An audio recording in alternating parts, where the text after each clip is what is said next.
This video is sponsored by BuyMode mobile application. இந்த application Google Play Store and App Storeல இருக்குதுங்க. இது ஒரு அருமையான அற்புதமான ஷாப்பிங் அப்ளிகேஷன். இதை டவுன்லோட் பண்ணி யூஸ் பண்ணி பாருங்க. Welcome to Tamil book reading. இன்றைக்கி நம்ம பார்க்கக்கூடிய புத்தகம் பார்த்திங்கன்னா வெற்றியின் ரகசியம். அந்த புத்தகத்தில் யோகதா மணிகண்டன் அந்த புத்தகத்தை எழுதினவர். இதில் பார்த்திங்கன்னா 19வது டாப்பிக்கான முடிவெடுத்தல் டாப்பிக்கில் 4வது பகுதி இன்றைக்கி நம்ம பார்க்க போகிறோம். நமக்கு நாம் உண்மையாக இருக்க வேண்டும். Be true to your own self. நம்மால் தீர்மானிக்கப்படுகின்ற பல முடிவுகள் மற்றவர்களின் நெருக்கத்தினால் ஏற்படுகின்றது. முடிவுகளை எடுப்பதில் மிக முக்கியமான அம்சம் என்னவென்றால், நாம் எதை முடிவு செய்கின்றோமோ அதை நாம் தான் செய்ய போகின்றோம், மற்றவர்கள் செய்வதற்கல்ல. எப்பொழுதுமே நாம் முதலில் நம்மை முழுமையாக நம்ப வேண்டும். இல்லையெனில் நம்மை மற்றவர்கள் நம்புவது சந்தேகம்தான். இதற்கு தேவை நம்மை பற்றிய அறிவு. நோ தை செல்ஃப் என்பர். நம் பலம், பலவீனம், நம்மை தூண்டும் சக்தி, நமக்குள் மறைந்திருக்கும் திறமைகள், சிறந்த எண்ணங்கள் எவை என்பதையெல்லாம் அறிந்து கொண்டால் நம் மீது நமக்கே ஒரு மதிப்பு ஏற்படும். எப்பொழுதுமே மற்றவர்களை பின்பற்றுவது தவறு. நாம் அனுபவசாலிகளிடமிருந்து அடிக்கடி கேட்டிருப்போம், மற்றவர்களைப் போலவே ஏன் நாம் செய்ய வேண்டும்? ஆட்டு மந்தைகள் தான் அப்படி செய்யும். பகுத்தறிவு படைத்த நாம் மற்றவர்களை விட சற்று வித்தியாசப்பட்டு செயல்படுத்துவோமே என்று பலமுறை நாம் நம் பெற்றோர்களிடம் கூட திட்டும் வாங்கியிருப்போம். என்னவென்றால், அவன் கிணற்றில் விழுந்தால் நீயும் கண்ணை மூடிக்கொண்டு விழுந்து உயிரை விட்டு விடுவாயா என்று. எனவே மற்றவர்களை பின்பற்றுவது முற்றிலும் தவறு அல்ல. நல்ல பழக்கங்களை பின்பற்றலாம், நல்ல எண்ணங்களை நாமும் எண்ணலாம், தவறே இல்லை. நாம் நம்மீது கண்மூடித்தனமாக உறுதியோடு இருப்பது தவறு.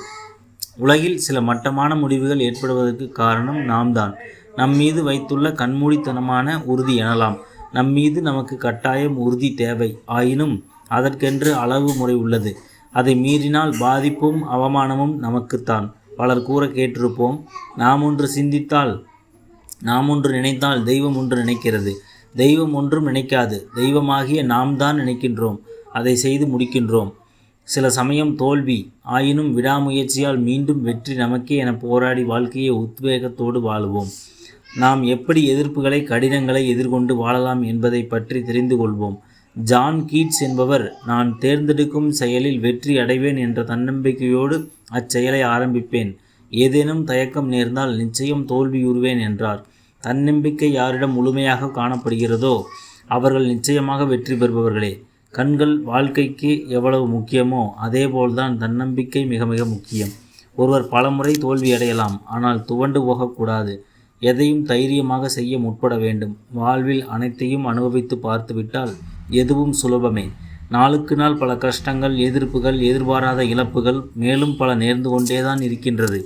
ஐயோ, இப்படி நடந்துவிட்டதே, என்னால் தாங்க முடியவில்லையே, நான் வாழ்வதற்கு தகுதி இல்லாதவன், வாழ்ந்து என்ன செய்வது, மடிந்து விடலாமே என்றெல்லாம் நாம் துவண்டு போகும்போதும் நம் மனம் எண்ணும். ஆயினும் அதை பொருட்படுத்தாமல் நாம் வாழ்வதில்லையா என்ன? அந்த சில வினாடிகள் ஓடிவிட்ட பிறகு நாம் புதிதாக வாழ ஆரம்பிப்பதில்லையா என்ன? எனவே நம்மால் நிச்சயம் சிறப்பாக வாழ முடியும். தோல்விகள் ஏற்படுவது நன்மைக்கே. எப்படி என்றால், தோல்வி நேர்ந்தால்தான் நம் சிந்தனை விரிவடையும். எதிலும் வெற்றி பெற்று கொண்டே இருப்பின் சிந்தனை ஒரு வட்டத்துக்குள் அடங்கிவிடும். தோல்வி நம் வாழ்வின் சக்தி என்பதை ஏற்றுக்கொள்ளும் மனோபாவம் வர வேண்டும். தோல்வியிலும் நன்மை உள்ளது என்பதை புரிந்து கொண்டால் நாம் எதை எண்ணுகின்றோமோ அதை எளிதில் அடையலாம். நம்மில் பலர் கூற கேட்டிருப்போம், தோல்வியே வெற்றியின் முதல் படி என்று. இருப்பினும் நம்மில் பலர் உணர்ச்சிகளுக்கு முதலிடம் கொடுத்துவிட்டு பிறகுதான் நம் முட்டாள்தனமான செயலை எண்ணி வருந்துகிறோம். நாம் ஒவ்வொருவருக்கும் அவரவர் வாழ்க்கை முறைக்கேற்ப நம் மனம் தன்மை பெற்றிருக்கும். சிலர் தன்னிச்சையாகவே செயல்படுவார்கள். பலர் மற்றவர்களை எதிர்பார்த்தே தன் பொன்னான வாழ்க்கையை அர்த்தமில்லாது வாழ்ந்து மடிவார்கள். முதலில் வாழ்வில் நம் நிலை என்ன என்பதை அறிய வேண்டும். நாம் தனி மனிதர்கள் அல்ல, உடன் பணிபுரிபவர்கள் என மேலும் பலர் உள்ளனர். எனவே நாம் எந்த ஒரு செயலை செய்யும் முன்னும் பல முறை சிந்தித்து ஆராய்ந்து செயல்பட்டால் எடுத்த காரியம் ஜெயமே.